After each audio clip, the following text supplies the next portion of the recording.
শুধু ভাতা দেয়া মানে কল্যাণমুখী রাষ্ট্র নয়, এর সাথে মানুষের সার্বিক সক্ষমতা বাড়াতে অনেক কিছু প্রয়োজন। তবে কল্যাণমুখী রাষ্ট্রের প্রয়োজনীয় পূর্বশর্তের কিছুই দেশে নেই বলে মন্তব্য করেছেন সেন্টার ফর পলিসি ডায়ালগের নির্বাহী পরিচালক ডক্টর ফাহমিদা খাতুন।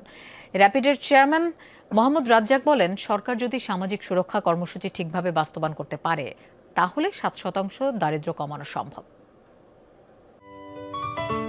সিলন টি রপ্তানিতে শীর্ষে।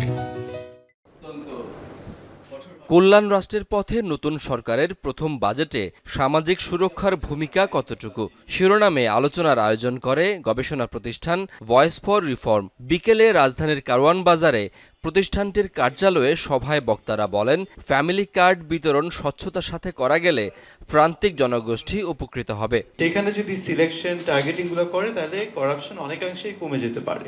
বক্তারা বলেন, সরকার যদি সামাজিক সুরক্ষা কর্মসূচি ঠিকভাবে বাস্তবায়ন করতে পারে তাহলে ৭% দারিদ্র্য কমিয়ে আনা সম্ভব। তবে তা বাস্তবায়নে চ্যালেঞ্জ রয়েছে।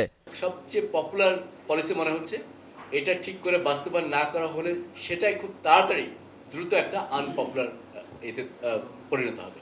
শুধু তৈরি পোশাক ও রেমিটেন্সের উপর নির্ভর করে সামাজিক নিরাপত্তা সুরক্ষা কর্মসূচি পরিচালনার ঝুঁকি আছে বলে মন্তব্য করেন সিপিডির নির্বাহী পরিচালক। কল্যাণমুখী রাষ্ট্রের তো অনেক দায়িত্ব, শুধু তো ভাতা না, এবং ভাতার চাইতেও হচ্ছে গুরুত্বপূর্ণ যে আমি মানুষকে কতখানি সক্ষমতা দিতে পারলাম।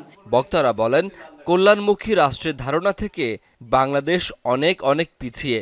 বর্তমান বাস্তবতায় বাংলাদেশে কল্যাণমুখী রাষ্ট্র শুধুই একটি কথা। কল্যাণমুখী রাষ্ট্র হওয়ার জন্য যে পূর্ব শর্তগুলো সেইগুলো কিন্তু আমাদের নাই। শাকিল হাসান, যমুনা নিউজ, ঢাকা।